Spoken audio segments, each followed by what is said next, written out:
Change and let it stick, day 36. Hi guys, I'm Pieter, Potgieter, and I'm actually making this video series to see how long it really takes to instill an automatic habit. So without further ado, here we go.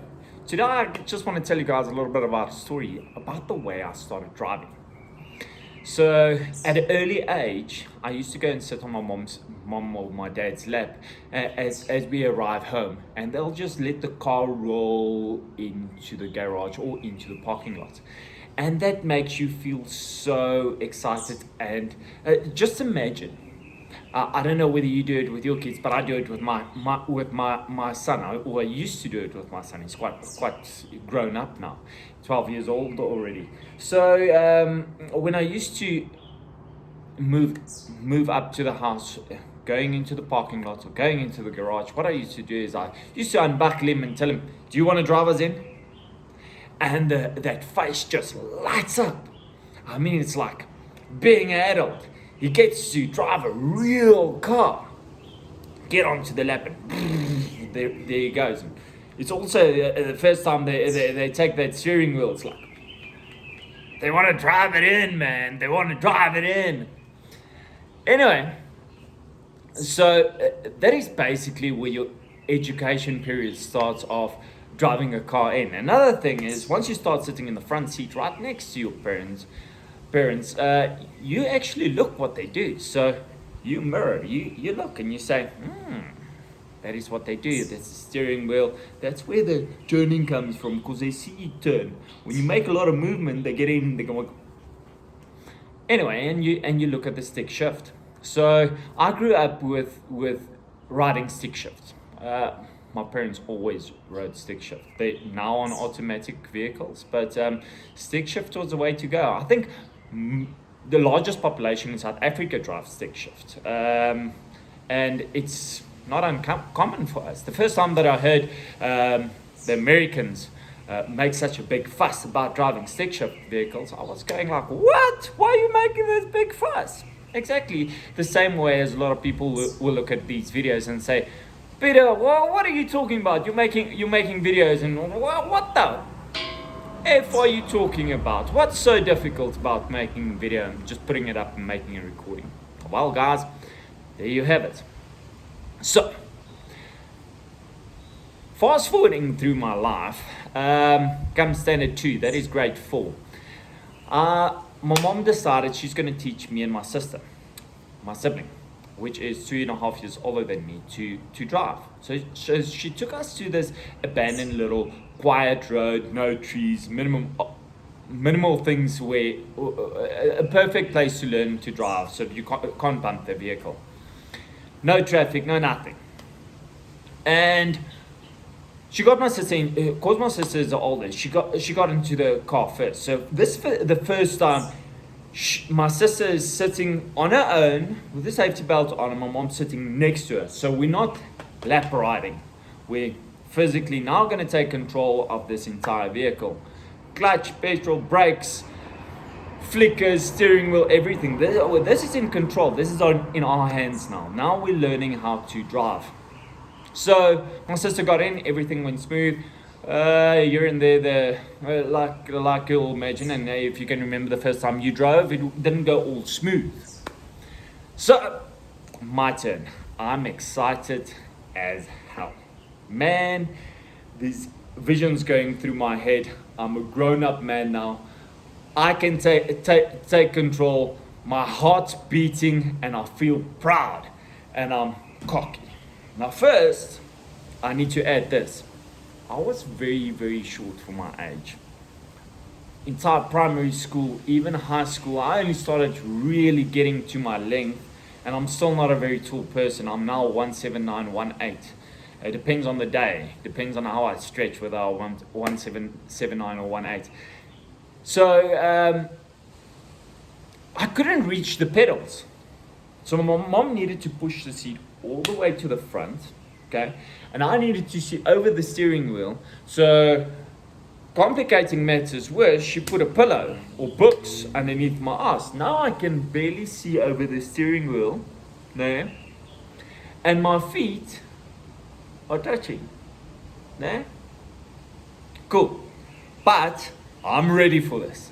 I'm a grown man and I can do this. So my mom quickly runs through everything with me again. At the beginning, she's told me to also listen to my sister, but she runs through it with me. So there's 3 pedals. So in South Africa, we've got right hand.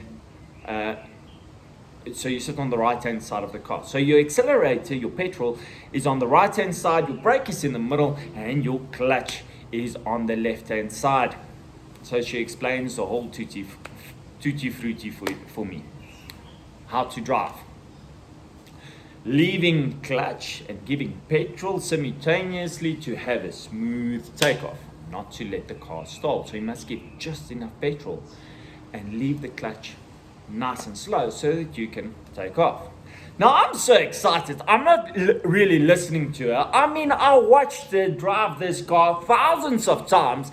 I can do this. Mom, relax. Relax. I've got this under control. Pilot Potgieter, got this. So, destination, end of the road. Let's go. So, to give you guys a little bit more information is, the only thing my mom's got to control this vehicle is a handbrake, or to stop this vehicle is a handbrake sitting on my left hand side and on her right hand side. So she asked me, Pieter, are you ready? I look at her, I'm like, what? I was born ready. I'm born to do this. Michael Schumacher, I don't know who you are yet, but this is Pieter Potgieter and I'm going to take on the world. Race car driver on his way. So, what do? I step on the gas. The engine's running and I drop the clutch. And we fly off. My sister on the back seat's getting a heart attack. She's going, ah! At the back, she's shouting, going crazy. My mom's shouting, she's going, Pieter, stop, hit the brake. Because what happened is, she didn't let the handbrake down yet. The handbrake's still up, and we're flying forward. So she's trying to control the steering wheel, because me going down to step on the petrol, I can't really see the road, can I? Because I was already sitting like this, my tippy toes just touching, and I went just, wow, petrol. And she says, step on the brakes. And I look down, I'm like, fuck, I never listened to you. Which one's the brake again? Which one's the brake? And she said, what? The middle one, just push the middle one. She's coming in with a hand trying to brake, and I pick up her leg and I hit this brake. And that was the experience. Crazy, right? So, cutting the story short there, my mom and my sister was quite traumatized with my driving skills, and she didn't allow me to get into a car or drive a car again for a pretty long time. Eventually I went through everything and I managed to learn how to drive, etc. Only once I grew up. And now I want to share with you guys the story of changing from a stick shift to an automatic car. So what do you have when driving a stick shift? 3 pedals, you control all 3 at the same time. So your left leg is used to working, it's used to pushing that clutch. Now automatically you get into an automatic vehicle. Now I got into an automatic vehicle for the first time, I think in my 20s, middle 20s, 25 around, for the first time into an automatic vehicle. That's most nothing. I mean, if you get a license and you've got a stick shift license, you can drive an automatic vehicle. Not the other way around, but that way around you can. Well, at least here in South Africa you can. So, I got into this automatic vehicle and I looked at it and I was getting into the car. I mean, it's simple. I'm just going to drive. Damn. What do I do with my left leg? Guess what I do? Left leg needs to work. Put the left leg on the brake. Put the right leg on the accelerator. Now I want to pull off. Make sure it's in D for dice. And let's go. My left leg don't want to lift off. It just don't want to lift off. Because you know what? If you drop the clutch, car spins. No? It spins or it stalls. It dies. So the left leg don't want to just release this brake. It doesn't. It doesn't. It just stays on there. And you actually go into this whole stress environment of, how do I pull away with this vehicle? And now, making matters worse, you get off. You pull away. Now you go. Now you need to brake. Now, if you brake a stick shift car, what you do is you take your foot off the accelerator, with your right leg, gradually push the brake, and with your left leg, you just step on the clutch. I mean, it's momentum. So what do you do in the what did I do in the automatic car? Take my right leg off the accelerator, move it to the brake, and I stepped on the clutch. Now, the vehicle I was driving was a Mercedes-Benz, and the brake pad was big. Nah, it was a big brake pad in this tiny little accelerator. What happened? My left leg came through and it just ran onto that brakes. Boom! ABS, baby. We stopped. And that actually stressed me up so much that it continued throughout. But eventually, at the end of the day, on the same day, I managed to drive the vehicle. So, what am I trying to say throughout this story? Number one is building a new habit, building a intrinsic automatic habit. I guess depends on your level of experience working with a certain thing. If it's your first time to work with it, building an automatic habit might take longer, and building a new habit on something that is familiar might be different. So, here we go. I've already proven to myself, I don't know whether you're convinced, that the 21 and 22 day challenge and building a habit theory is wrong. That's completely wrong. Depending on whether it fits into your lifestyle. Because there they can argue that. So the person that made the experiment of stating that a habit only takes 21 days or 22 days, let's say working on a diet where you eat 2-3 times a day, or where you eat once a day, or whatever the case might be, might be right. Because it's something that you've already been doing. But if you're like me, I'm quite lucky. I eat whatever the freaking hell I want to. If I feel like eating a burger, I eat a burger. If I feel like having a milkshake, I have a milkshake. If I feel like doing anything, I do it. I eat what I want when I want. Midnight, if I indulge into sweets, I'll eat a packet. And I don't get fat. That's my body. I don't get fat. But what I do is intermittent fasting. But the reason, and for me to do intermittent fasting is so simple. Because it's the way I grew up.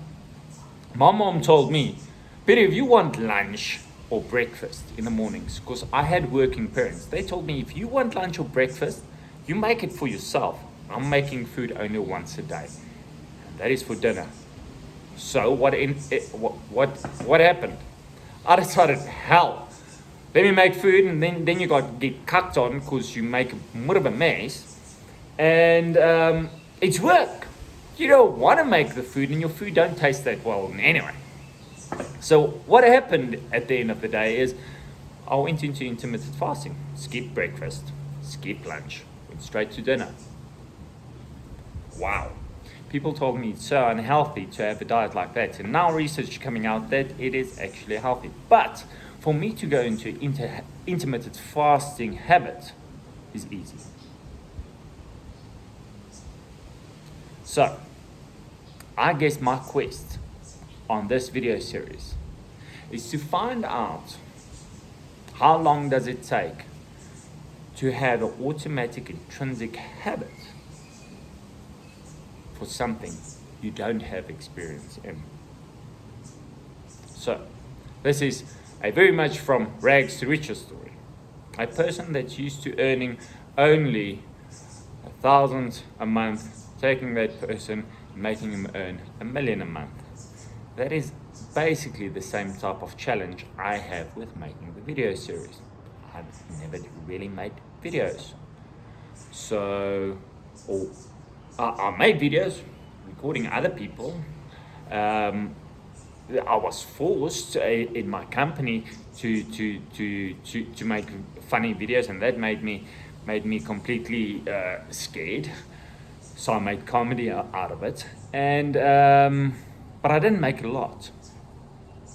So, what's my level of experience when it comes to making videos like this? I'll say marginal. I can't say none. Marginal enough that it's not 21 days. It is not 36 days. So, to change my habit with a marginal amount of experience, only the end of the journey will I be able to give you that answer. And there we go. Be great, stay awesome, and change.